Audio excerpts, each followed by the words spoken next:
আসন্না trust, সুন্নাতে উদ্ভাসিত জীবনের জন্য।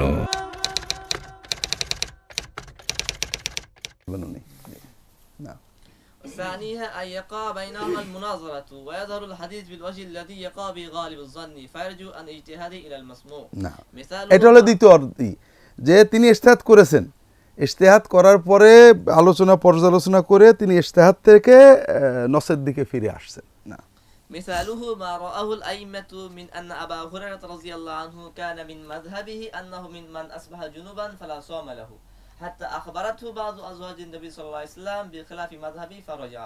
যেমন এটা হাদিস শরীফে আমাদের কুতুবুস সিত্তার ভিতরে আছে যে আবু হুরায়রা বলতেন, মুসলিম শরীফে বোধহয় আছে, আবু হুরায়রা বলতেন যে সুবে সাদেকের আগে যদি গোসল ফরজ গোসল সেরে না নাই, অর্থাৎ সুবে সাদেক হয়েছে কিন্তু তার গোসল ফরজ আছে, রোজা হবে না।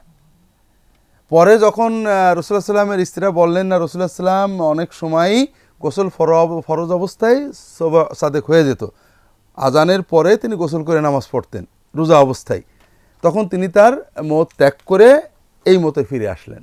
এরকম অনেক ঘটনা আছে। না, وثالثها أن يبلغه الحديث ولكن لا على الوجه الذي يقع به غالب الظن فلم يترك اجتهاده بل طعن في الحديث। তৃতীয় পর্যায়, একটা তো হলো মানে হাদিস ইজতিহাদের মুওয়াফিক হয়ে গেছে মিয়াফিল মিয়া, আরেকটা হলো হাদিস তার ইজতিহাদের মুখালেফ হয়েছে, তিনি মুতমাইন হয়েছেন হাদিসটা গ্রহণযোগ্য।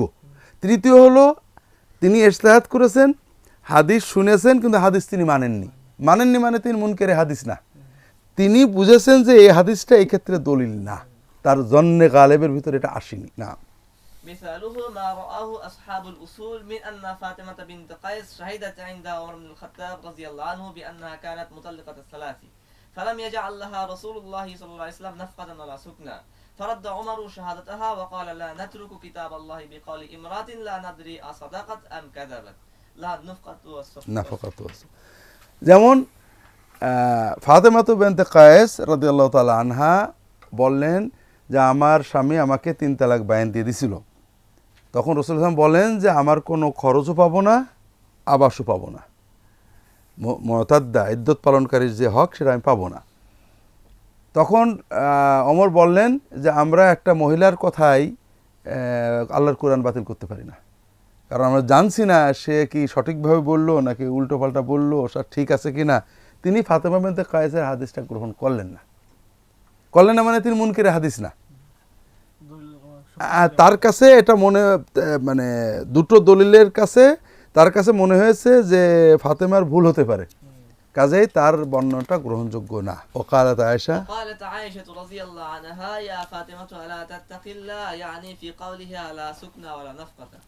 আয়েশাও তার ফাতেমার উপর আপত্তি করেন যে আল্লাহকে ভয় করো, কি বলছো তুমি, কোরআন বিরোধী কথা, আল্লাহ রাসূল তোমাকে আবাসের হকও দেয়নি, খরচও দেয়নি, এটা হিসেবে ভালো ঠিক করে কও। না,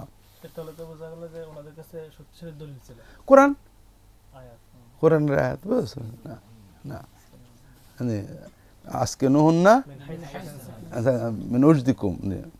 না, ومثال آخر رأى الشيخان أنه كان من مذهب عمر بن الخطاب أن التيمم لا يجوز الذنوب الذي لا يجد الماء فرأى عنده عمار أنه كان معه في سفر فأصابته جنابة ولم يجد ماء فتعمك في التراب فذكر ذلك عن رسول الله صلى الله عليه وسلم وقال إنما كان يكفيك أن تفعل هكذا وضرب بيديه الأرض فمسى بهما وجهه ويديه فلم يقبل عمر ولم ينهض عنده حجة تقابل ما رأوا فيه حتى استفاد الحديث في الطبقة الثانية من طرق كثيرة قد محل وهم القادح فأخذوا به।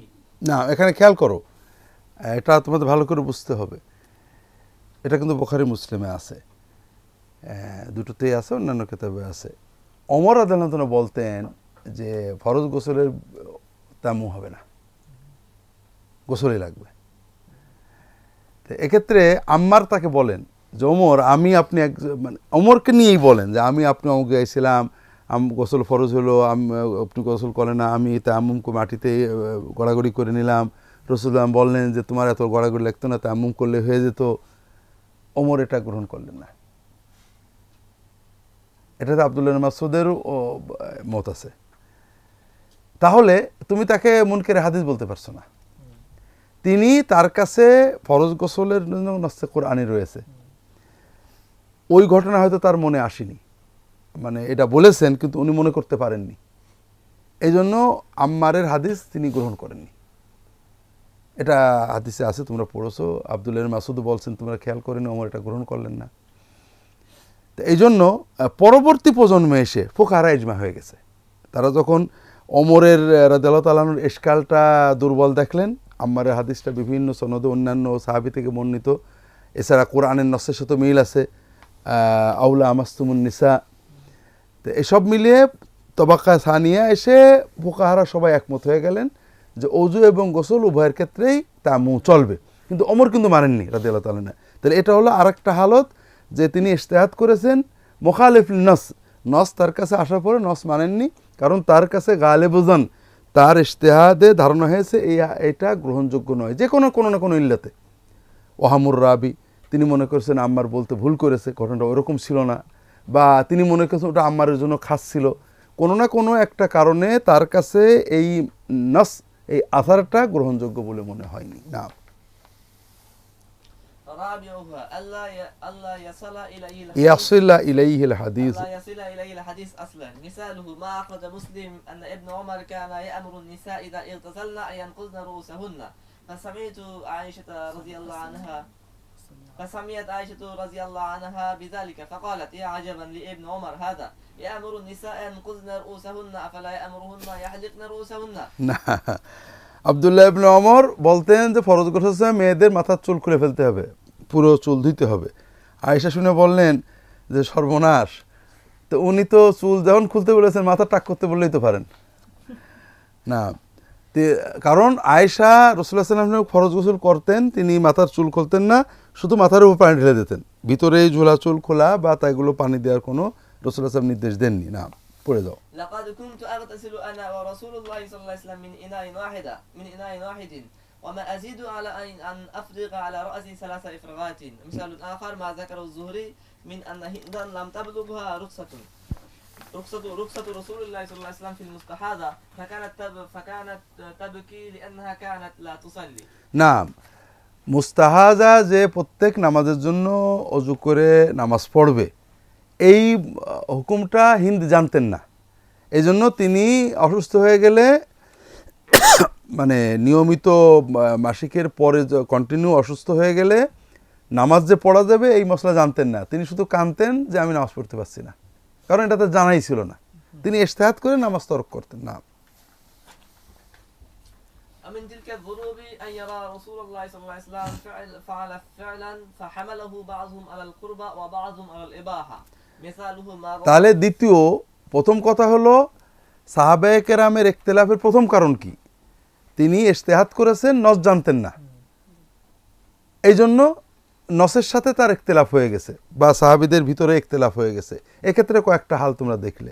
দ্বিতীয় হলো যে রাসূল সাল্লাল্লাহু আলাইহি ওয়াসাল্লাম করেছেন, তারা দেখেছে, কিন্তু এই করার ব্যাখ্যাটা নিয়ে তাদের মতভেদ হয়ে গেছে। কেউ মনে করেছেন এটাকে রাসূলুল্লাহ সাল্লাল্লাহু আলাইহি ওয়াসাল্লাম জায়েজ হিসেবে করেছেন, মুবাহ হিসেবে, কেউ বলেছেন না এটাকে ইবাদত হিসেবে করেছেন।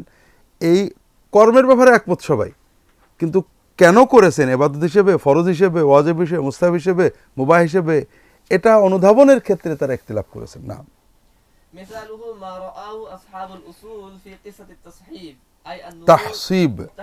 أي النزول بالأبطح عند النفر من عرفات.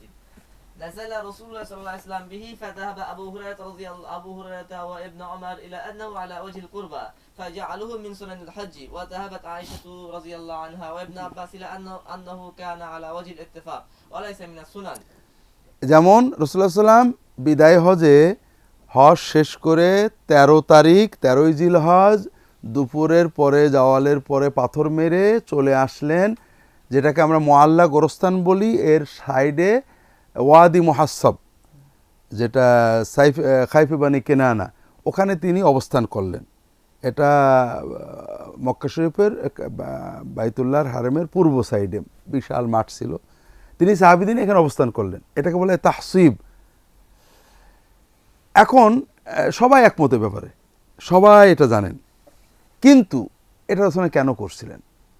জুজ মিনাল এবা, হজের এবা মানাসিকের জুজ, নাকি হজ শেষ হয়ে গেছে, একটা যে কোনো জায়গায় থাকতে হবে, ওখানে থেকেছেন?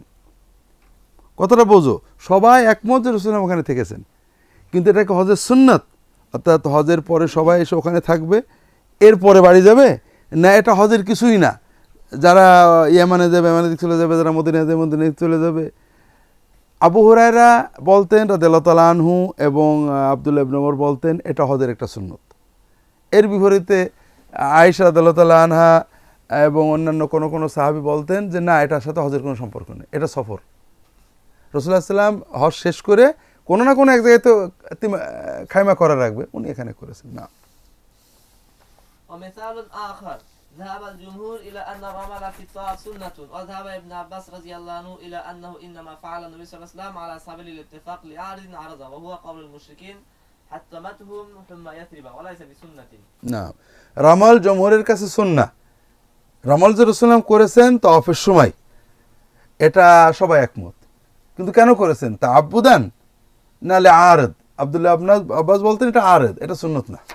অন্য সবাই বলেছেন এটা সুন্নত, কন্টিনিউ করবে না। ومنها اختلاف الوهم، مثاله أن رسول الله صلى الله عليه وسلم حج فرآه الناس فذهب بعضهم إلى أنه كان متمتعا، وبعضهم إلى أنه كان قارنا، وبعضهم إلى أنه كان مفردا। তৃতীয় হলো রাসূলুল্লাহ করেছেন সবাই দেখেছে, কিন্তু সবাই দেখেছে ক্লিয়ার বুঝতে পারেননি। যেমন বিদায় হজে রাসূলুল্লাহ সাল্লাম হজ করেছেন, তিনি প্রথমে এসে তওয়াফ করেছেন, এহরাম অবস্থায় থেকেছেন, শেষে তিনি হজের আর মানাসিক আদায় করেছেন, হালাল হয়ে সবাই দেখেছে। কিন্তু তিনি কী করলেন? ইফরাত করলেন না তামাত্তু করলেন না কেরান করলেন?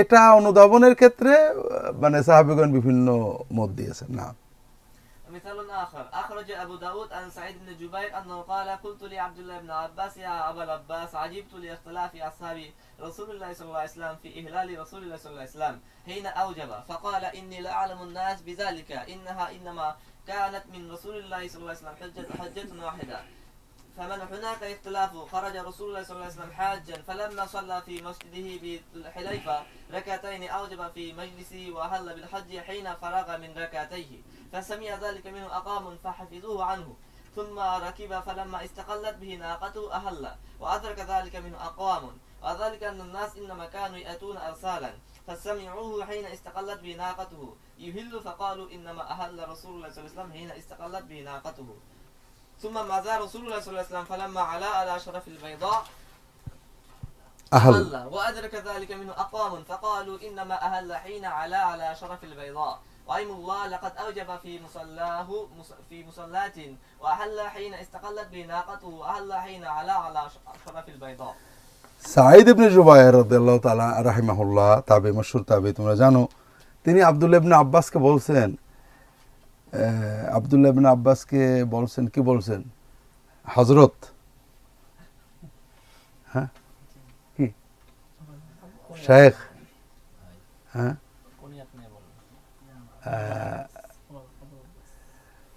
আমরা কি বলি?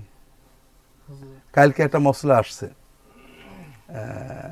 দামাত বারাকাতুহুম, এর মানে কি আর এটা জায়েজ নাকি না?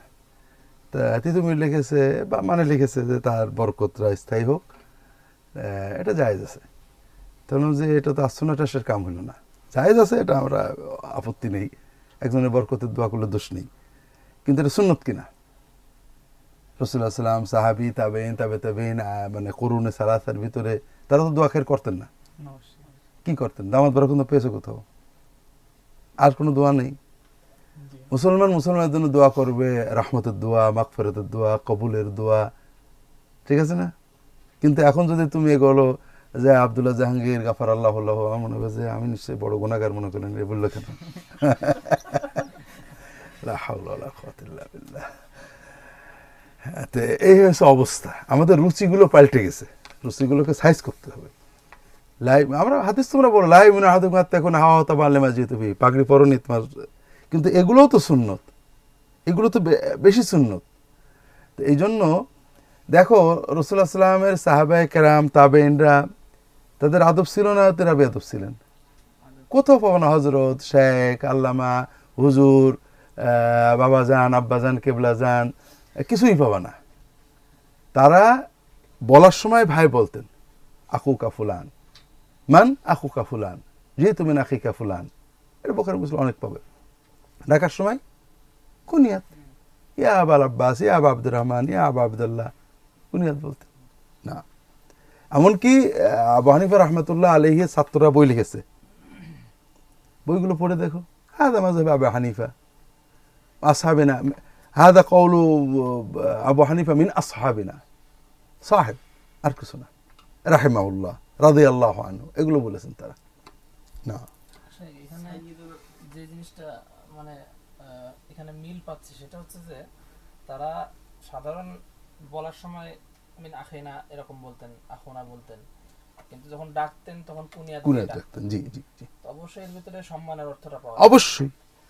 আর আরব দেশে এরকম ছেলের নাম ধরে আবুল আব্বাস বা আবু আব্দুল্লাহ বলা বা আখু বলা, এটা তাদের জন্য তো খারাপ মনে হয় না, কিন্তু আমাদের দেশে তো এটাকে, আমাদের দেশের যে সংস্কৃতি তাতে এটাকে মানে নাম ধরে বলাটা বেশি পছন্দ করা হয় না।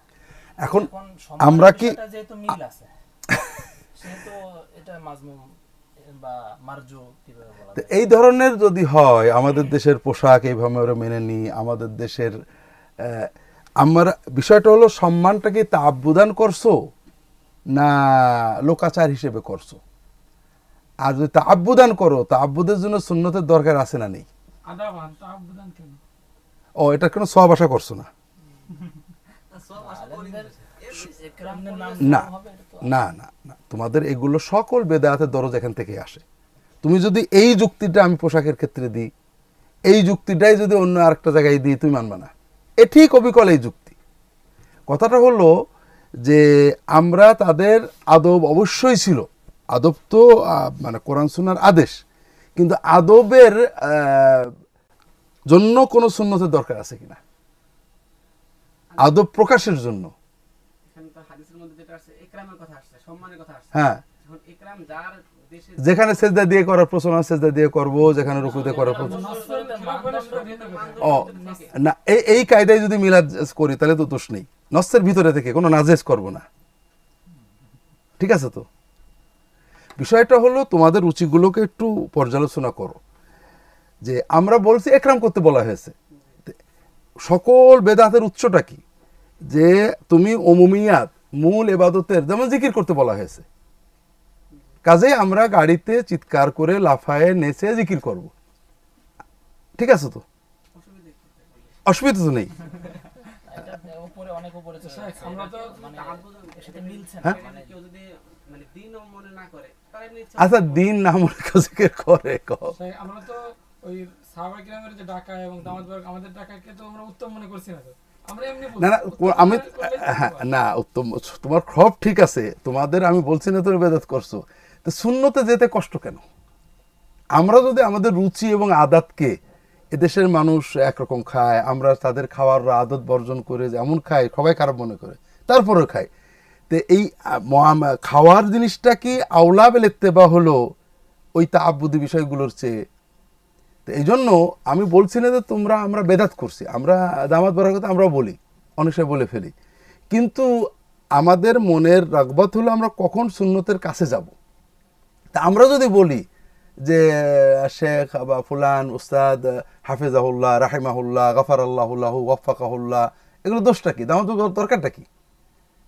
এটা বলে অভ্যাস করে, তো এটা তো মানে আমাদের দেশে খারাপ মনে করা হয় বলতে, আসলে আমাদের দেশে এগুলো কেউ কিছু বোঝেই না, আলেমদের ভিতরে এটা প্রচলিত, কথা বুঝেছ? আর এটা চালু করেছে এই যে কুদ্দিসা সিররুহু, অথবা এগুলো চালু করেছেন ভালো মানুষেরা না, কথা বুঝতে পেরেছো? আমরা আবেগে বলি, আমরা বলাটাকেও নাজায়েজ বলছি না, বললে গুনাহ হবে তাও বলছি না। তো সুন্নতের কাছে গেলে সমস্যাটা কি?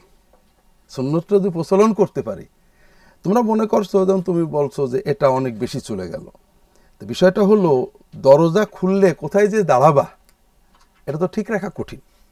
এই জন্য সুন্নতের ভিতরে মুতাকাইয়্যিদ থাকলে আমাদের আদব ইকরাম কম হবে কিনা। যেমন মনে করো আমাদের দেশে কদমবুসি এটা ইকরামের একটা জুজ, না করলে বেয়াদব মনে করা হয়, তো এটার কাছে তুমি আসবা কিনা? এটা তো নসের বিরোধী না। এখন তো সেটার প্রচলন নাই।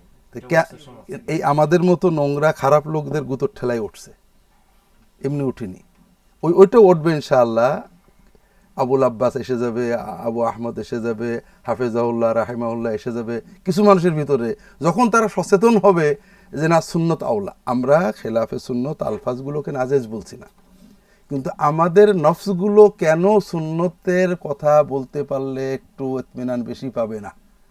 প্রশ্নটা হলো এইটে।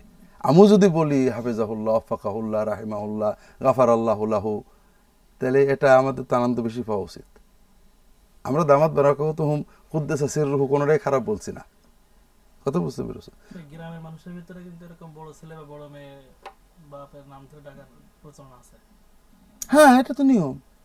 দেখো আমাদের সমাজেও আছে, ফিতরাতান এটা আছে, অমুকের বাবা তমুকের বাবা, বুঝতে পেরেছো?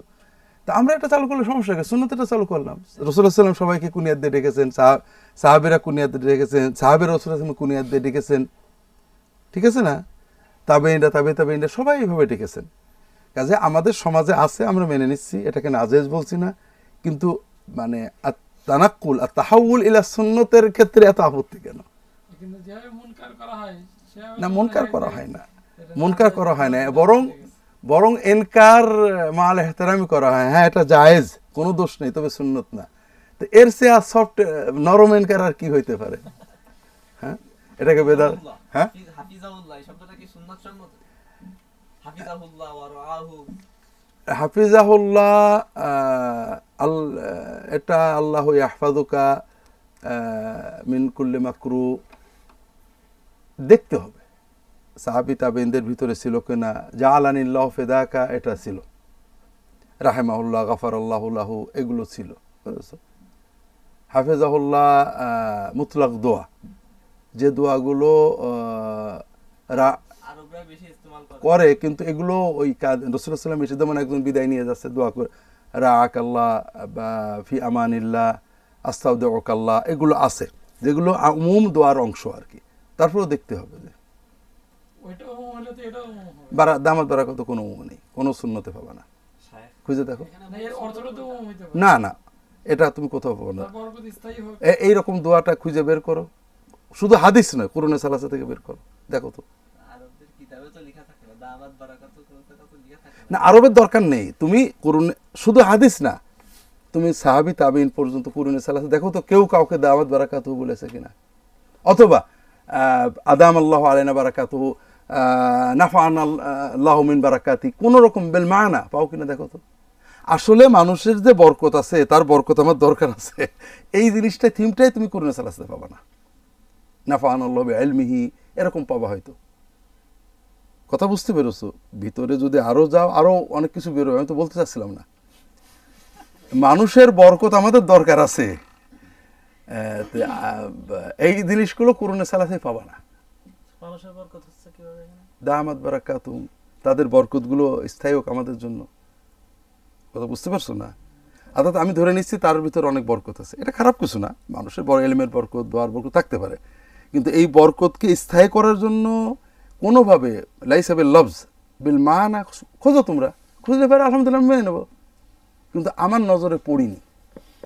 দোয়া মানবী পাওয়া যায় না যে সাহাবী তাবেঈন তাবেঈন কুরআনে সালাসার কেউ আরেকজনের জন্য দামাত বারাকাতুহুম, আদাম আল্লাহু আলাইনা বারাকাতুহু, নাফা'ানা আল্লাহু বিবারাকাতিহি, বা কোনোভাবে তাদের বরকতের ইস্তেফাদার জন্য, বরকতের দাওয়ামের জন্য লফজান ও মানান দোয়া করেছেন, আমার নজরে পড়িনি। আমার নজর তো আর এত বেশি না, তোমরা খুঁজে দেখতে পারো।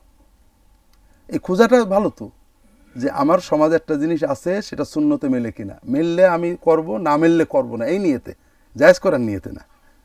না, এখানে সুন্নাত কোনটা? সুন্নাত কি ইকরামটা সুন্নাত নাকি হুবহু যে লফজ বলছে ওই লফজই বলা? সুজুদ সুন্নত না মাল কাইফিয়াতুল মাসনুনা সুজুদ সুন্নত, তেলাওয়াত সুন্নত না তেলাওয়াত মাল কাইফিয়াতুল মাসনুনা সুন্নত, জিকির সুন্নত না জিকির মাল কাইফিয়াতুল মাসনুনা সুন্নত, কি মনে হয় তোমার? এটা তো ইবাদত। এটা ইবাদত না? ওটা তো ইবাদতে মহদা না, আদাতের সংস্কৃতি, তো ঠিক আছে, তাহলে সংস্কৃতির প্রভাব আছে। না, সংস্কৃতির প্রভাব আছে, সংস্কৃতির প্রভাব থাকা সত্ত্বেও আমরা অতি সাধারণ মুআমালাতে, পোশাকের ক্ষেত্রে আমরা সংস্কৃতিকে অ্যাভয়েড করেছি, সুন্নতের কাজ, পাগড়ির ক্ষেত্রে সংস্কৃতি সুন্নতের কাছে যাচ্ছি, কথা বুঝতে পারছো না? মিসওয়াকের ক্ষেত্রে সংস্কৃতি অ্যাভয়েড করে সুন্নতের কাছে যাচ্ছি। তো এই ক্ষেত্রে গেলে দোষটা কি? তাহলে তো আমরা সব ক্ষেত্রে এইভাবে যাওয়া উচিত যে আমরা খানা খাবো, টেবিলে খাবো না, সাহাবায়ে কেরাম আমরা তো এটা পাই না। তারপরে না, পাও না, আছে, হাদিসে আছে, হাদিস টেবিলে খাওয়া আছে, আছে। সব ক্ষেত্রে আমরা না, সব ক্ষেত্রে অবশ্যই, যেখানে তাআব্বুদ সওয়াবের আশা করা হয়, সুন্নতের বাইরে সওয়াব নেই, কিন্তু যেটা এখানে সওয়াবের আশা করা হয় না, সেখানে তো একজন তো টেবিলে খেয়ে টেবিলে খাওয়া আছে, কিন্তু এটা এই শব্দটাই আছে, আলা আলা খোয়ানিন, রাসূলুল্লাহ সাল্লাল্লাহু আলাইহি ওয়াসাল্লামের খোয়ানে খাবার দেওয়া হলো, এটাই আছে। কথা বুঝেছো? তে সবচেয়ে বড় কথা যে টেবিলে খাচ্ছে সে মনে করছে না যে টেবিলটা তাআব্বুদ, কিন্তু তুমি যখন কারোর জন্য একরাম করছো, একরামটা তাআব্বুদ মনে করছো, সওয়াব করছো। ইকরাম করাটা তো আমরা মনে করি তাআব্বুদ।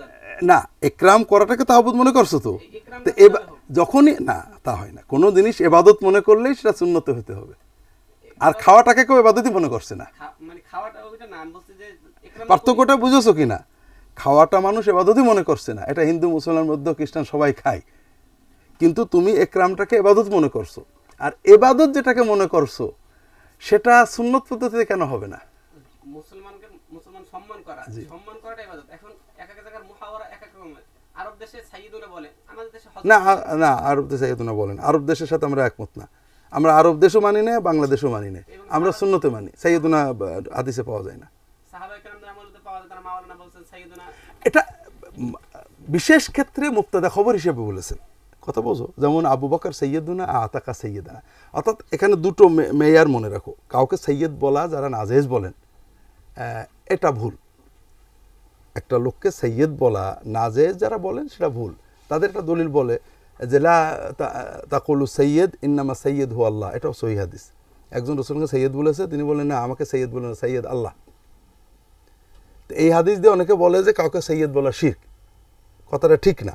আমরা অন্যান্য হাদিসে পাই সাহাবীরা একজন সৈয়দ বলেছেন, ডাকার জন্য না, বলেছেন আবু বকর সৈয়দুনা আতাকা সৈয়দানা। কিন্তু সৈয়দুনা আবু বকর এটা কখনো সাহাবিতে হাদিসে পাবে না, সাহাবী তাবেঈনরা এইভাবে বলেননি। সৈয়দুনা আবু হানিফা, সৈয়দুনা ফুলান, আরবরা এখন সৈয়দুনা বলে। তা আরবদের বর্তমান আচরণ তো আর ইসলাম না। আরবরাও আমাদের মতো বিভিন্ন, তুমি যেটা বলছো, বিভিন্ন সভ্যতা আচরণ দ্বারা প্রভাবিত। আমরা চাই আমাদের তাআব্বুদি সকল কাজ সুন্নতের ভিতরে যাক, এবং মুআমালাতের কাজও যথাসম্ভব সুন্নতের কাছে থাকে। কথা বুঝতে পেরেছো? একরাম একটা তাআব্বুদি কাজ। আমরা যখন আমি যখন এমপি সাহেবকে একরাম করি, এটা কোনো তাআব্বুদ না, এখানে সওয়াব আশা করি না। কথা বুঝেছো? কিন্তু আমি যখন আলেমকে করি, এটা একটা কোরআন সুন্নাহর নির্দেশ। কথা বুঝেছো? তো এই তাআব্বুদরা যদি, তাআব্বুদ তো একটা ইবাদত, তা লফজুত তাআব্বুদ তো একটা ইবাদত হওয়া উচিত। আমাদের সমাজে মানুষ হাত তুলে দেয়, আমি দেবো কিনা? হ্যাঁ, আমি তো মানে তাহিয়াতা মাসনুন কায়দা দেওয়ার চেষ্টা করো, বুঝতে পেরেছো? এই জন্য তোমরা তো এভাবে আরও কঠোর। অনেক দেশে এক হাতে সালাম দেয়, তোমরা দু হাত না হলে বলে তো হইলই না, ছেড়ে দাও না, যে দেশ সমাজ সেইটা তাও ছাড়ো না। তো এই জন্য আসল বিষয়টা হলো যে আমরা যদি নফসকে সুন্নতের তাবে করতে পারি তাহলে সবচেয়ে ভালো। আর সুন্নতের বাইরে কোনো কিছু হলেই না যায় সেটাও না, কিন্তু সুন্নতের প্রতি মনের টানটা একটু বেশি থাকলে দোষ কি? কথা বুঝতে পারছো না?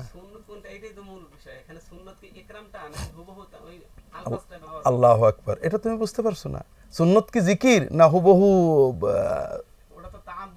এটা তাআব্বুদ না, এটাও তো তাআব্বুদ না। বিষয় হলো যে কোনো ইবাদত, তো ইবাদতে টুপিকে সুন্নত, যে কোনো টুপি, যে কোনো পাগড়ি না, পাগড়ির ক্ষেত্রেও একটু ঝুলানো ইত্যাদির গুলোর এতেবার রাখবা না। মুআমালাতে তাআব্বুদ করলে সওয়াব পেতে গেলে সুন্নত লাগবে, সুন্নতের বাইরে সওয়াব নেই। জায়েজ আছে, মুবাহ আছে। আমরা তো বারবারই বলছি যে মুবাহ আছে, জায়েজ আছে, কিন্তু সুন্নতের বাইরে কোনো ইবাদত হয় না। কথা বুঝেছো? তুমি মাথার উপর যে কোনো কাপড় দিতে পারো, হ্যাট দিতে পারো, মাথায় দিতে পারো, কিন্তু ইবাদত কিসে হবে? তুমি যখন ইবাদত করো তখন তুমি চিন্তা করো, শুধু পাগড়ি না, একটা পাগড়ি পেঁচিয়েছো না, তুমি বলবা যে পাগড়ির পিছনে একটু চলতে হবে না? একটু কোথায় পেয়েছো? সুন্নত থেকে পাওনি? তাহলে শুধু পাগড়ি সুন্নত না, মাল কাইফিয়াতে সুন্নত। যে কোনো একটা দিন মাথায় পেঁচালেই পাগড়ি আদায় হয়ে গেল, শিখদের মতো পেঁচালে পাগড়ি আদায় হয়ে গেল, এটা তুমিও বলবা না।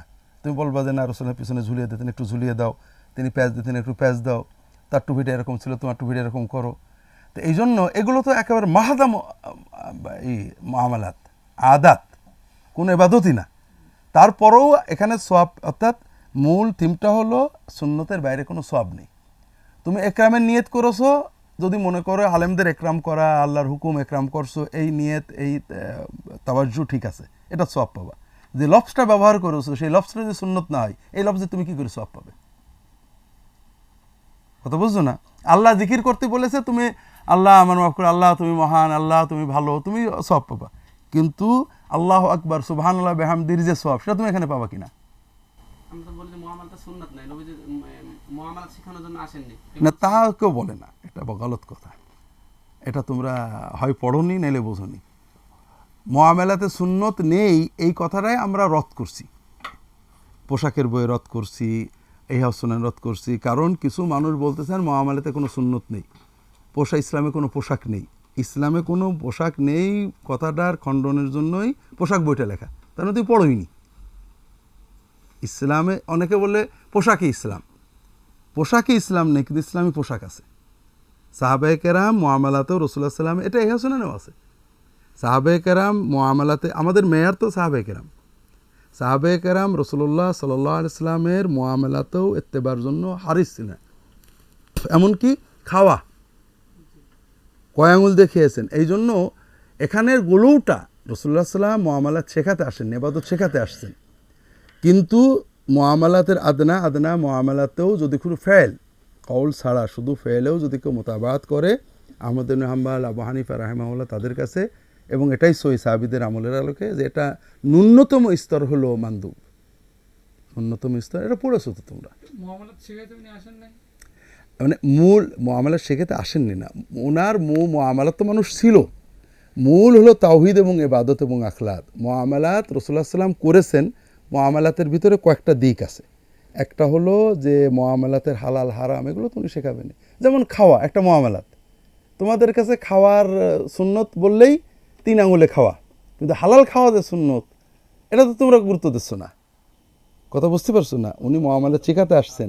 হ্যাঁ, হালাল খাওয়াটা তো সুন্নাত না, ইবাদত। আর 3 আঙুলে খাওয়া এটা ইবাদত না? না, মুশকিল হলো তারকিজ। রাসূলুল্লাহ সাল্লাল্লাহু আলাইহি ওয়াসাল্লাম মুআমালাত শেখাতে আসছেন, মুআমালাতের পর্যায়ে আছে। একটা হলো যেটা বেশি দরকার, রাসূলুল্লাহ সাল্লাল্লাহু আলাইহি ওয়াসাল্লাম গুরুত্ব দিয়ে খাওয়া, মনে করো হালাল খেতে হবে, কম খেতে হবে, এগুলো তিনি বেশি গুরুত্ব দিয়েছেন। আর কিছু জিনিস আছে রাসূলুল্লাহ করেছেন, ফেলুর রাসূল আমরুহুনা, ফেল মাল কওল না, ফেল এগুলোতে মোতাবাত করলে সওয়াব আছে, যদি বেকাসদি নিয়াত হয়। বেগাইরে কাসদি নিয়াতে কিছুই হয় না। কথা বুঝতে পেরেছো? তো এগুলো বলা হয় যে রাসূলুল্লাহ সাল্লাল্লাহু আলাইহি ওয়াসাল্লাম মুআমালাত নিয়ে কোনো সুন্নত নেই, এ কথা কেউ বলে না। তোমরা যদি মানে বুঝে থাকো, হয় আমরা তোমাদের বোঝাতে পারিনি, আনলে তোমরা বুঝতে চাওনি, এটা কিছু হবে। যে কারণ মুআমালাতে যে সুন্নত আছে এইটা প্রমাণ করার জন্যই একটা খাস বই লেখা হয়েছে। আমাদের অনেকে প্রশ্ন মানে অনেকে প্রশ্ন করছে, আমার কাছে করছে যে সুন্নাত সব মুআমালাত থেকে থাকে, তাহলে সুন্নাত রাস্তায় এখানে যে পরিভাষা করি শায়েখ স্যার, এগুলি কেন এখানে? এগুলো কোনোটাই তাআব্বুদি না। আমরা এটা পছন্দ, একজন আমাকে ফোন করেছে, তোমাদের বলছিলাম স্যার, ওটা উস্তাদ কে ইংরেজিতে বলে স্যার, এটা বিশ্ববিদ্যালয়ে মাস্টারি করে যেহেতু সেজন্য স্যার বলে। এখানে আমরা সুন্নাত ব্যবহার করি। হ্যাঁ, শুনে অবশ্যই আমাকে একজন ফোন করেছে, কওমি আলেম, মনিরামপুর বাড়ি, পুরনো আলেম। তা উনি আমাকে ফোন করেছেন যে শেখ, অনেক পুরনো আমার সাথে পরিচয়, যে আমরা তো অনেক আলেমুলাম ইসলাম করলাম, যাই হোক এখন পীরই বলেন আর শেখই বলেন আর আলেমই বলেন আর রাহবারি বলেন, আপনাকেই মনে করি, তবে আমাদের খেতাবটা কি হওয়া উচিত? হজরত বলবো, শেখ বলবো? তো ওনাকে বললাম যে শেখ সুন্নতে তো মন বসে না, এখন যদি আপনি আমাকে ভাই বলেন তাহলে আমার মনে হবে ছোট করলেন, কিন্তু সুন্নত হলো ভাই, আখুকা ফুলান, আর খেতাবের সুন্নত হলো কুনিয়াত। কিন্তু আমার যদি কেউ আবু ওসামা বলে, আমার মনে হবে স্যার না বলে আবু ওসামা বললো, আমাকে ছোটই করলো। কারণ নফসগুলো তো মানে পচা খেয়ে খেয়ে ভালো খাওয়ার রুচি নষ্ট হয়ে গেছে। তো এই জন্য এখানে যেটা আছে এগুলো কোনোটাই আমরা মানে তাসজি করছি না, আমরা চাচ্ছি যে তোমরা সবাই সুন্নতের ভিতরে থাকো, সুন্নতের ভিতরে আসো। তবে কিছু জিনিস প্রচলিত আছে আমরা বলি কি না, বুঝতে পেরেছো? আমি চেষ্টা করি সুন্নতের ভিতরে বলার, না বললে তোমার হবে খেলাফে সুন্নত হবে, সব পাবো না। কিন্তু খেলাফে সুন্নত আমি করি বলে এটাকে তারবিজের জন্য দলিল দেব, এ কাম না করি। হ্যাঁ, আমরা তো অনেক অন্যায় করি, কিন্তু অন্যায়টাকে মোটামুটি ভালো বানানোর জন্য যুক্তি টুক্তি দিই, এটা নাই করি। স্যার আমরা যদি এখন সার শব্দটা তাকরিমের জন্যই বলি, তাহলে কিন্তু তোমার তাকরিমের সবটা তো পেয়ে যাবো হবে। তো বললাম তো যে তুমি একরামের নিয়ত যদি করো কোনো আলেমকে, মাকে, আব্বাকে, আম্মাকে, একরামের সব পাবে, কিন্তু তাদের সম্বোধনের ক্ষেত্রে আলফাজের সব তার পাবে না। লফজের সবে তুমি সুন্নত পেলে দোষ কি? ঠিক আছে না? তো এই জন্য লফজটাকে, তালাফুজটাকেও সুন্নতের ভিতরে আনা দরকার। এগুলো একদিক। 2 নম্বর হলো এই সব ক্ষেত্রে, ভক্তির ক্ষেত্রে, যে জন্য যেটা বলছি, ভক্তির ক্ষেত্রে, একরামের ক্ষেত্রে যখন সুন্নত তাজাউজ করি, খাওয়ার ক্ষেত্রে সুন্নত তাজাউজ করলে মাসা ওই কম, ভক্তির ক্ষেত্রে সুন্নতের তাজাউজ করলে অনেক রকমের প্রবলেম তৈরি হয়। যেমন আমাদের সমাজে যে আলফাজগুলো ভক্তির জন্য আছে, এগুলোর ভিতরে অতিভক্তি এসে যায়, বুঝছো? আর সুন্নত আলফাজের ভিতরে অতিভক্তি আসে না আমাদের সমাজে। ধরুন আদাম আল্লাহ বারাকাতহিম অথবা দামাত বারাকাতহুম, এখানে আমরা ধরে নিচ্ছি যে ওনাদের কিছু বরকত আছে, তাই না? এবং দ্বিতীয় ধরে নিচ্ছি ওনাদের বরকতগুলো আমাদের দরকার। কত বুঝেছো?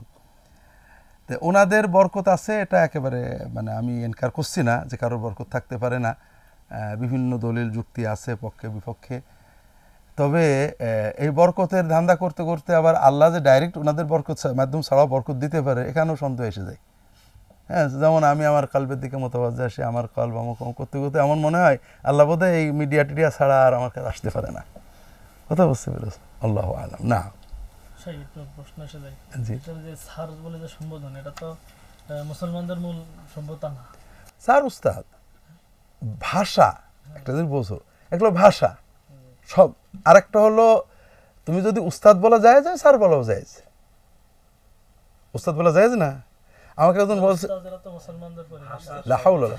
না না না, শোনো শোনো না, উস্তাদ বা উস্তাদ বাংলায় বলো, বাংলায় উস্তাদের কি, উস্তাদ তো বাংলায় উস্তাদ বলো।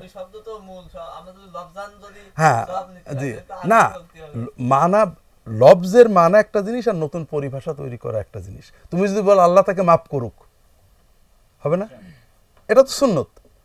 কিন্তু তুমি লফজ এবং লফজের মানা একই জিনিস, কেন হবে না? কেন হবে না? যদি ওয়ারেদ মাসনুন কোনো কিছু না, কেন হবে না? যেটা বলছিলে মানে একটা শব্দ, আমাকে মহিবুল্লাহ নাদবী হাফিজাহুল্লাহ তিনি বলছেন যে আমাদের দেশে আমরা হুজুর বলি, উনি নাদোয়ায় পড়েছেন, নাদোয়ায় হুজুর বললেও তারা নাকি বললে হুজুর কেয়া চিজ হতি হয়, হুজুর কি জিনিস? ওখানে কি বলে? উস্তাদ বলে। কথা বুঝতে পেরেছ? উস্তাদ যে বলা গেলে স্যারও বলা যাবে, তবে কোনোটাই সুন্নত না। উস্তাদ বলা, স্যার বলা কোনোটাই সুন্নত না। এটা সামাজিক রেওয়াজ, এর ভিতরে কোনো সওয়াবও নেই। এর বাইরে শেখ আরবরা বলে, কিন্তু শেখ সাহাবী তাবেঈনরা বলতেন এরকম দেখিনি আমি কখনো। কথা বুঝতে পেরেছ? এরপরও এর ভিতরে অতিভক্তিটা কম। আরব দেশে অতিভক্তি আছে। আরব দেশে শেখ আব্দুল আজিজ বাজ রাহিমাহুল্লাহকে সামাহাতুল ওয়ালিদ বলা হতো। সামাহাতুল গালাত, এটা ঠিক না। একজন শেখকে পিতা বলতে যাবা কেন? এটা অতিভক্তি। তো এই জন্য মেয়ারটা সুন্নত হওয়া উচিত না। তাহলে আমরা উপসংহারে আসছি এভাবে যে যদি একজন আলেম এক জায়গায় বয়ান করবেন, মাসালান এক মাহফিলে বয়ান করবেন, সেখানে তার নাম যদি বলা হয়, এখন আপনাদের সামনে বয়ান করবেন আব্দুল্লাহ আব্বা আব্দুর রহমান, আল্লাহ তাকে মাফ করুন, তাহলে এটা সুন্নাত পদ্ধতি না। এটা তুমি তো খেতাব করছো না, তুমি খেতাব করলে কিনা? না, আমি মানুষকে তার নামটা বললাম। নাম বলবে, আব্দুল্লাহ আব্বা বলতে যাবে কেন? নাম বলার সময় কোন আব্দুল্লাহ আব্বা বলেছে কেন? আচ্ছা, তাহলে তাকে ডাকতে হবে এভাবে যে আব্দুল্লাহ আব্বা আপনি কেমন আছেন? হ্যাঁ, হতে পারে আবু আব্দুল্লাহ। আব্দুল্লাহ আব্বা আপনাকে আল্লাহ মাফ করুন কেমন আছেন? না, এখানে ই নেই, আল্লাহ মাফ করুক এখানে নেই। তুমি তো সব জোড়াই ফেললে, তুমি যখন ঘোষণা দিবে আপনাদের সামনে বক্তব্য রাখবেন, নাম বলবে এবং তার জাগতিক যদি কোনো পরিচয় থাকে বলবে। যেমন আমার বলবে যে আসুনা ট্রাস্টের চেয়ারম্যান, কেন্দ্রীয় মসজিদের খতিব, বিশ্ববিদ্যালয়ের শিক্ষক, এগুলো জাগতিক পরিচয়। কিন্তু আল্লামা বলবে, অলিয়ে কামেল বলবে, এগুলো আল্লাহ এবং মান্দার মাঝখানে সম্পর্ক, এটা তুমি জানোই না, ঠিক আছে না, এগুলো ঠিক না। হ্যাঁ তুমি বলবে যে কি বলে আসুনা ট্রাস্টের চেয়ারম্যান, এটা তো দুনিয়ার পরিচয়, এটা দরকারটা কি, এগুলো দরকারটা কি?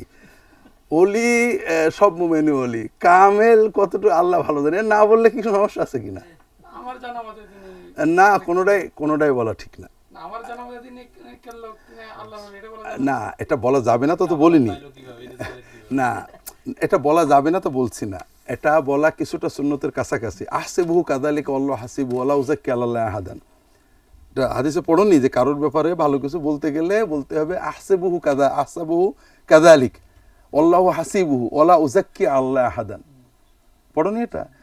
এই জন্য এটুকু দরকারটা কি আমাদের এত দূর যাওয়ার?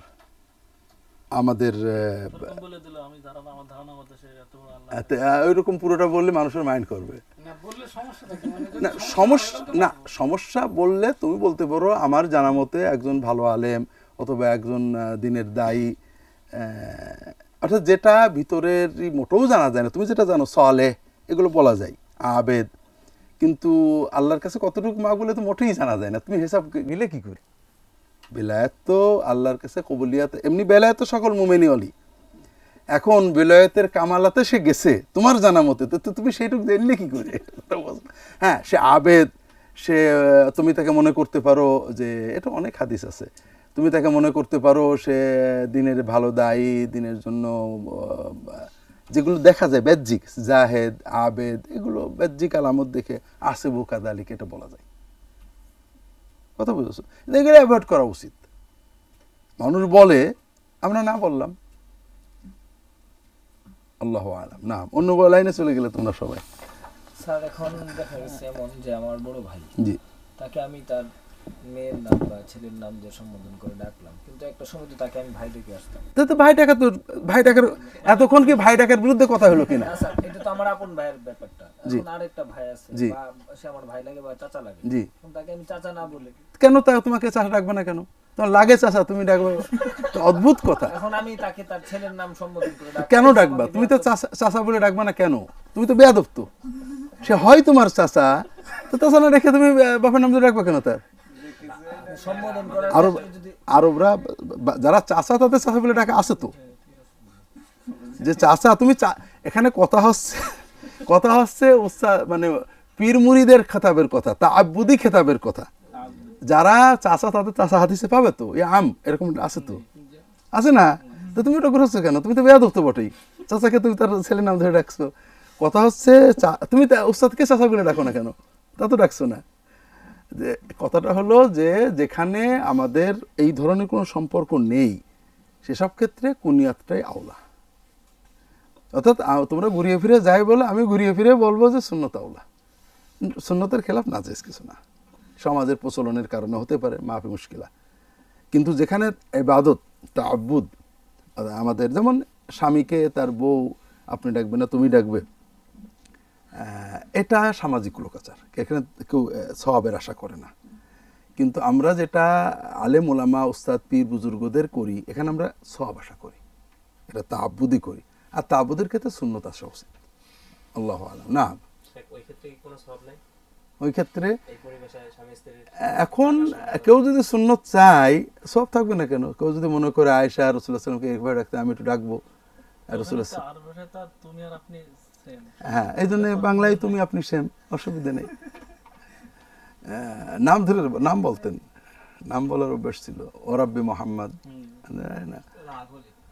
রাগ হলে না, রাগ না হলে মহব্বত হলে, রাগ হলে রাব্বি ইব্রাহিম, কথা আছে না? না, আসলে সব সুন্নতের কাছে গেলে যে দিন বোঝা যায়। যেমন তোমরা রাগ করো না, সেদিন পড়ছি রাসূলুল্লাহ সাল্লাম, আয়েশা বলছেন রাসূলুল্লাহ সাল্লাম রোজা অবস্থায় তার কোনো স্ত্রীকে চুমু দিতেন, দিয়ে তিনি হাসলেন। তোমরা পড়েছো হাদিস। আমরা আমাদের সমাজে দিনদারেরা মনে করো স্বামী স্ত্রীর সম্পর্কটা নমিনাল রাখেন, এটা একটা দুনিয়াদারি মনে করেন। দেখো রাসূলুল্লাহ সাল্লাল্লাহু আলাইহি ওয়াসাল্লাম রোজা অবস্থায়, এবং তিনি কানা আমলাকালে নাফসিহি, তার কোনো এমনি হাজাত ছিল না, বউকে চুমু খেয়েছেন। এটা আম্মু সালামা থেকে আছে, আয়েশা থেকে। তার মানে স্বামী স্ত্রীর সম্পর্ক ক্ষেত্রেও আনন্দ এগুলোর নফল আছে, যে নফলগুলো রাসূল সাল্লাল্লাহু আলাইহি ওয়াসাল্লাম করেছেন। এটা বুঝতে গেলে শুধু হুজুরদের কাছে বসে থাকলে পারবে না, একটু হাদিস মুরাজা করতে হবে। না না, আর কোনো জরুরি কথা আছে না? চলো, আবাল আব্বাস থেকে থেমে গেছো তোমরা, আমাদের এগোতে হবে। না, আমি আবাল আব্বাস কোথায় গেল সেটা? ومنها صحيح نمبر ومنها اختلاف الصحابة والنسيان না مثاله ما روي أن ابن عمر كان না, এটা তোমাদের ব্যাখ্যাই করা হয়নি। এটা হলো সাহাবায়ে কেরাম ইখতিলাফ করেছেন রাসূলুল্লাহ সাল্লাল্লাহু আলাইহি ওয়াসাল্লামের বিদায় হজের ইহরাম নিয়ে।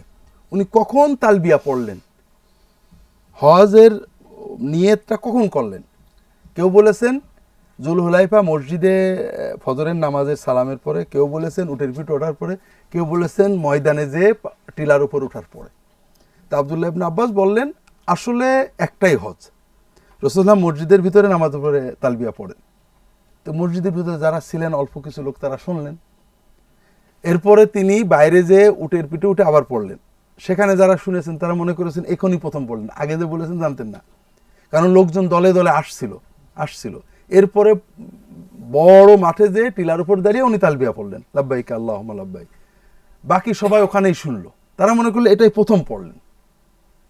এই জন্য ইখতিলাফুল ওয়াহাম, ধারণার কারণেও অনেক সময় একাধিক মতভেদ হয়েছে। না, ومنها اختلاف الصحابة والنسيان مثاله ما روي أن ابن عمر كان يقول ائتمر رسول الله صلى الله عليه وسلم عمرة في رجب فسميت بذلك عائشة رضي الله عنها فقضت عليه بالسهب।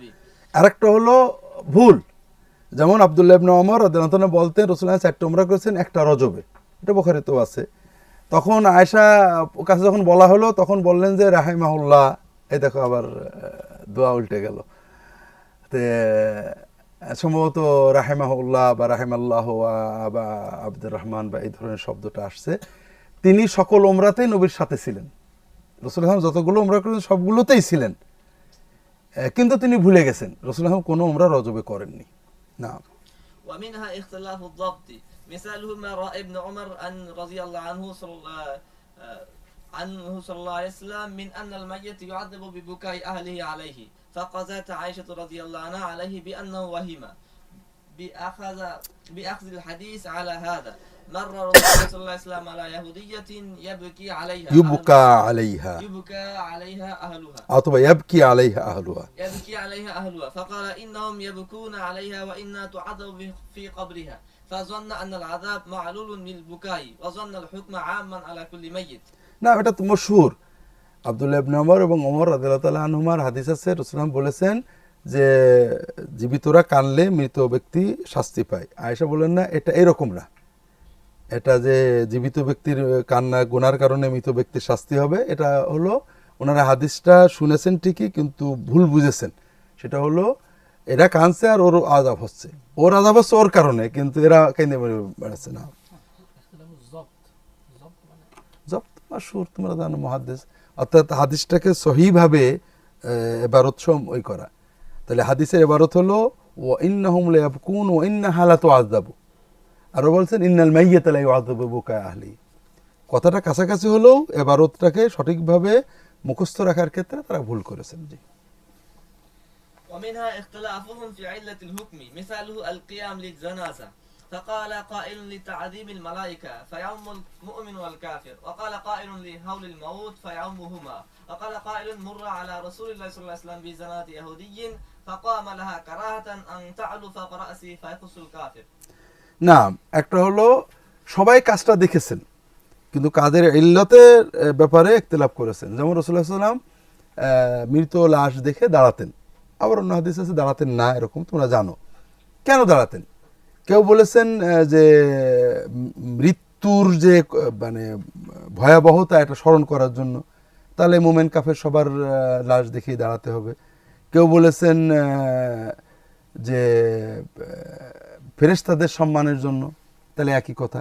কেউ বলেছেন যেন লাশটা আমার মাথার উপরে না যায়, অমুসলমানের লাশ, তাহলে এটা শুধু কাফেরদের জন্য, ইত্যাদি বিভিন্ন ব্যাখ্যা করেছেন। না, ومنها اختلافهم في الجمع بين المختلفين.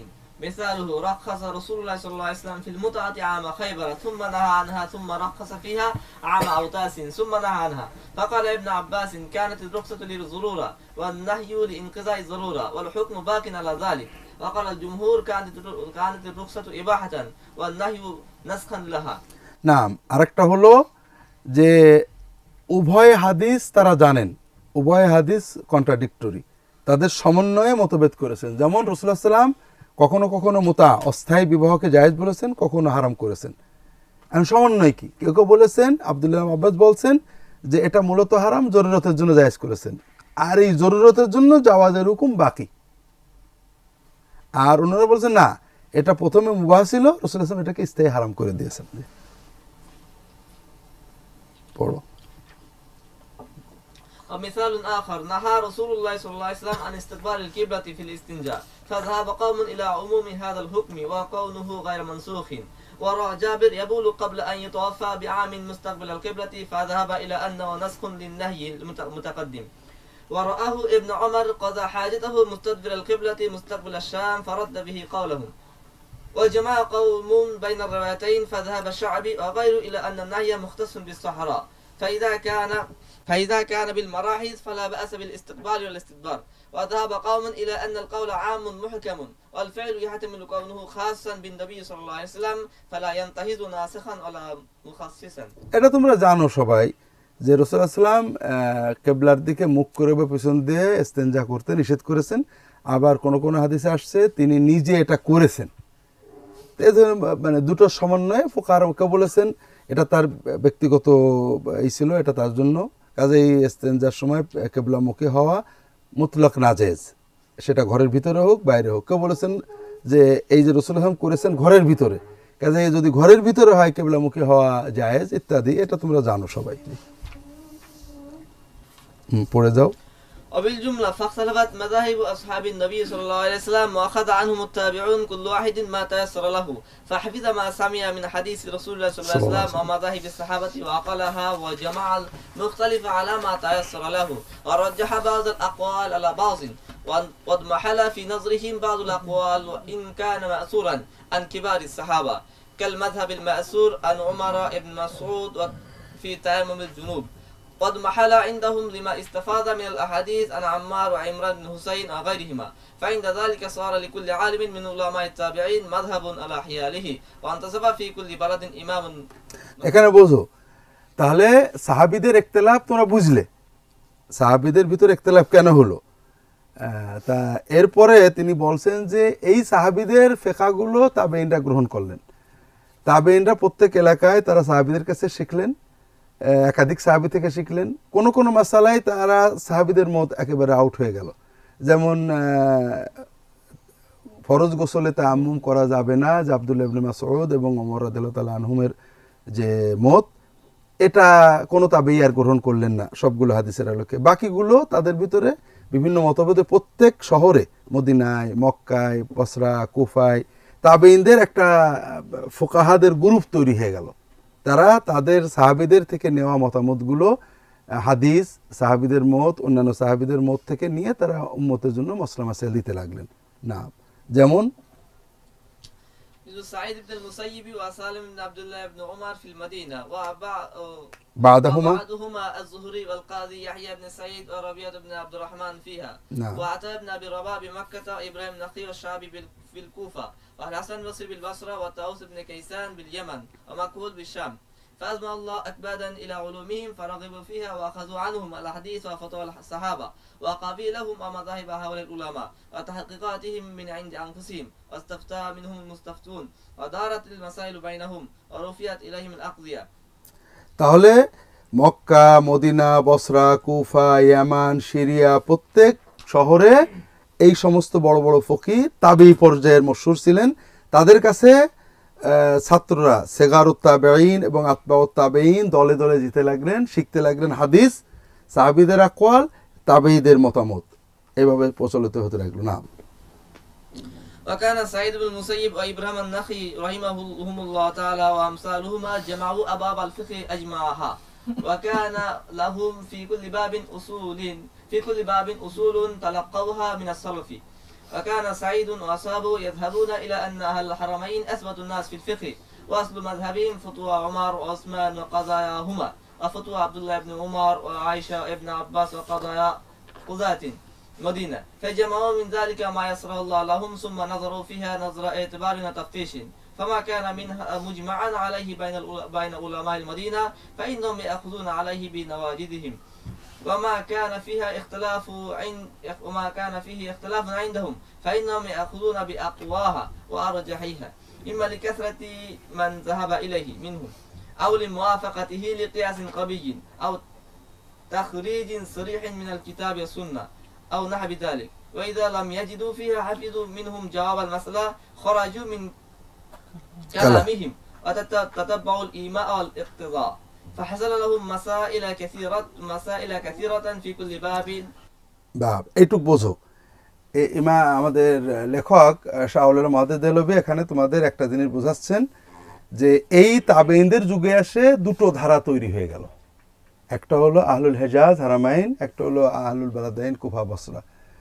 প্রথমে সাঈদ ইবনুল মুসাইয়াব এবং তার সাথীরা তারা বলতেন যে মসলার ক্ষেত্রে হারামাইনের জোর বেশি মক্কা মদিনার। তারা এই এলাকার সাহাবী তাবেইনদের হাদিসের পাশাপাশি তাদের মতামত নিয়ে যাচাই করে এই আলোকে ফিকহ চালু হয়ে গেল। না, দ্বিতীয় পর্যায়ে হলো ইব্রাহিম নাখি এবং তার সাথীরা, এরা কুফা বসরার এটাকে তারা বলতেন কুফা বসরা সাহাবী তাবেইনদের গুরুত্ব দিতেন, তারা এইভাবে ছিলেন। তাদের মসলা নিয়ে দ্বিতীয় আরেকটা ধারা তৈরি হয়ে গেল। না, পড়ে যাও ওখানে ইব্রাহিম।